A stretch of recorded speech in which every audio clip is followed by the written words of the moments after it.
I am a complete sucker for a kind of game you wouldn't expect to have a story, but does. Whether it's a futuristic racer, a regular racer, trucking, basketball, or, well, skateboarding. A deep campaign mode with a narrative structure and characters just really tickles my ADHD-afflicted brain much more than endless lists of goals. As a bonus, it often involves hilariously bad cutscenes. Your pants is just so tight, man. Your ankles be choking.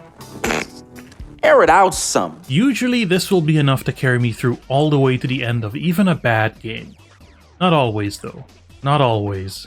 AirBlade is a PS2 exclusive mission-based dystopian take it up against the man, hoverboard him up, developed by Criterion Games, who used to make all manner of things, but after the success of the Burnout games were gobbled up by Electronic Arts and are now forced to forever work in the Need for Speed mines. It is a spiritual successor of sorts to Trickstyle, a Dreamcast and Windows hoverboard racing game, but you'll be doing very little racing in this one. In AirBlade you play as Ethan, I think is his name? You're a punk kid in a not too far off future who just so happens to be roommates with an employee at the evil corporation that runs the city who is getting arrested for stealing a prototype hoverboard that is the test platform for an anti-gravity device that could end the world's dependency on fossil fuels, but the evil corporation wants to still profit off of fossil fuels for a bit, so they're keeping it under wraps for now by any means necessary, and only you and your flame pattern t-shirt can stop the conspiracy with sick tricks and jumps! It's not the deepest of stories, not the most creative of settings, but enough to provide a world in which you can kickflip cops to death with a hoverboard. This all sounds very exciting, but, well... One thing I think made the Tony Hawk games successful is that they seamlessly grafted what are essentially platforming elements onto a points-based skill game. Yes, it was about doing all the combos and getting the high score, but it was also about collectibles, finding lines, and unlocking secret areas. These games were just as much about exploring the levels as they were about being good at skateboarding. AirBlade, while it presents itself as a points-based skill game, is really a platformer, and just a platformer. The points and combos do not matter. Doing tricks is useful for only two things: specific abilities like grinding rails or swinging on poles, and to fill up your boost meter. But because it's a hoverboard, you can do tricks without jumping, so you're able to just hold boost while doing tricks infinitely. Not that you'd want to. While the default speed is really low, boosting, as tempting as it is, usually just ends with you face planting directly into a wall. The levels may be open, but mission tasks are presented linearly, one after the other, with a single global timer counting down and a few seconds being added to it upon completion of a task. The game doesn't tell you this, but some tasks you can do in any order. So if you have to swing on some pole before it's been highlighted, you can potentially find a quicker route through the level if you have been sent to a hell dimension where you have to make it to the end of this game before the evil sexy demon man steals your child's soul or whatever. For all of this game's many flaws, two really stick out like sore, sticky outy bits. First, the controls and hoverboard physics are extremely loose and floaty, and I don't just mean because it's literally floating. You're just wildly swinging around on this thing and it feels awful. Second, the levels don't feel like they're designed with these board physics in mind. You'll constantly be missing jumps, and the only thing you'll be grinding is your teeth as you miss yet another rail or pole to swing on. Exploring the levels is just a chore. The UI elements are really big, and the camera, which you cannot control, is really close, making Ethan, I think, take up a lot of the screen real estate. You always have an arrow pointing to your next objective, and this, along with the time limit, means you have no incentive to explore the level meaningfully. Can you just go into freestyle mode and explore the levels that way? Yeah. But why? The game feels bad to play. In the story mode, the game does a poor job of showing you how you're supposed to do what you're supposed to do, and the timer is ticking down all the while. I had to resort to a guide to figure out how to grind this satellite dish. Presentation-wise, the game is brown and boring, the soundtrack is mostly generic repeating loops, and the sound effects are grating, especially when you're grinding.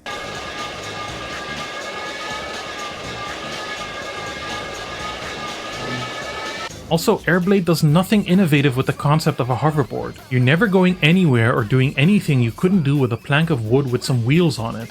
All this combines into a game that doesn't feel good, isn't fun to play, sounds bad, doesn't have a rewarding story, isn't even funny and isn't much of a looker either. This hoverboard should have never left the ground. Dark Summit is a probably best on GameCube or Xbox, but also released for PlayStation 2 dystopian take it up against the man mission-based snowboarder slash toxic waste pit jumper developed by Radical Entertainment, developers of MTV Sports Pure Ride, but more notably The Simpsons Hit and Run, Hulk Ultimate Destruction, a personal favorite, and its spiritual successors, the terribly titled Prototype games, not to mention the early CSI point-and-click adventure games, and Scarface The World Is Yours. After the release of Prototype 2, they followed in the footsteps of so many moderately successful game developers, and were chained up in the Activision dungeons to do support work for the Call of Duties, being stripped of everything that once made them special.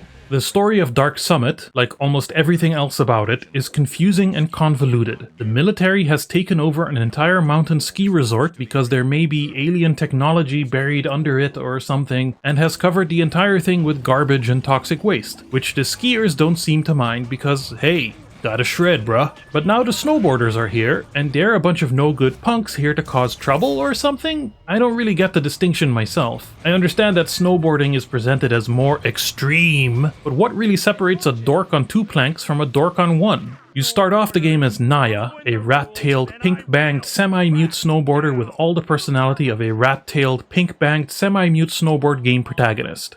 At the start of the game, you are contacted by what can only be described as a ski resort deep throat on your state-of-the-art Nokia, who will give you missions in order to help you make your way up the mountain and uncover the grand conspiracy, all while dodging the ski patrol and their boss, a very friendly man creatively named The Chief.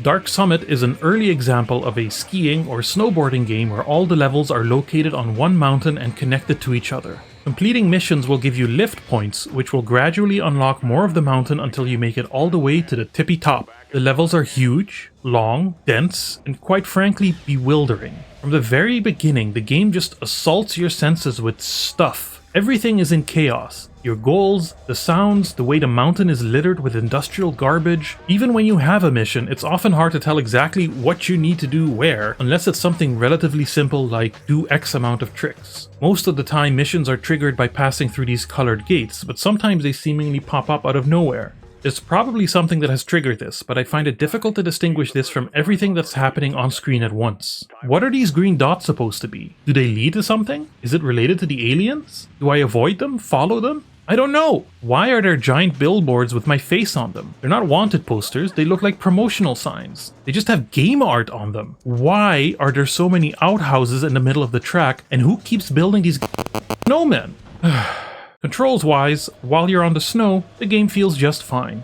No complaints. My main point of reference here is 1080 snowboarding on the N64, and it feels about the same, I guess. You're just shredding along on the snow. But, as soon as you're in the air, or as soon as you're grinding on a rail, bleh, it feels like AirBlade. Like dragging your snowboard through a giant cube of jello. Jumping and doing tricks is a pretty essential part of the game, you know. Hard to avoid. The other elements of Dark Summit fare a little better. Yes, missions have time limits, or length limits, but otherwise you're free to go where and when you please, there are collectibles, and very crucially the game lets you restart missions with ease, meaning the frustration factor is, I suppose I would grade it as tolerable. Tricks are easy to pull off and give you equipment points which are used to unlock equipment. The music is the most generic drum and bass you'll hear in your entire life.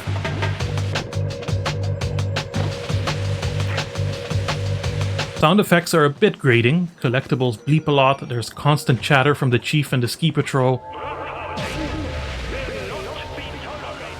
and every single NPC you encounter on the slopes has something to say. Although that is entirely forgiven in one specific instance. The game's entire presentation is just so chaotic. The levels look like they were designed by a toddler with nothing more than a box of crayons. The menus look like they were designed by a teenager with a pirated copy of Photoshop 6.0. But above all, Dark Summit just does not know if it wants to be edgy or goofy. These are two very different vibes, and the way they're mixed just makes for a really bizarre tone. Maybe if the main character was more of an outsider who was also new to this strange mountain, it would feel like it was more intentional. But at the very least, the cutscenes are hilarious. You ruined my new suit. Boo-hoo. Stop picking on my little brother! Angry sister alert. Get out of there.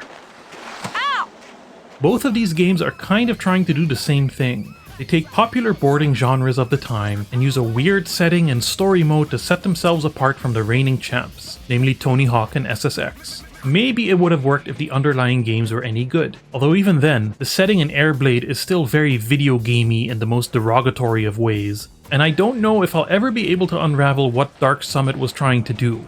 They were a bit ahead of their time, I suppose, having been released 2 years before Tony Hawk's Underground, which somehow delivered both great gameplay and a fun story. Maybe the trick is to simply have one of the greatest villains in the history of fiction. Eric Sparrow, aka the guy who's gonna win Best Trick tomorrow. If you absolutely must play one of these games, stay the hell away from AirBlade. There's nothing redeemable in there. Even the story content isn't worth it. Sometimes I look at a bad game and think, if they had just done this, changed that, focused more on the blah blah blah, maybe it would make the game work. AirBlade is just too fundamentally crap at too many levels. Dark Summit has a bit more going on though. Don't get me wrong, it's still a bad game. It is a very not good game. It commits the ultimate sin of just not feeling good to play. But it feels a lot better than AirBlade, is weirder in that way that makes you morbidly curious, and has more and funnier story stuff to explore.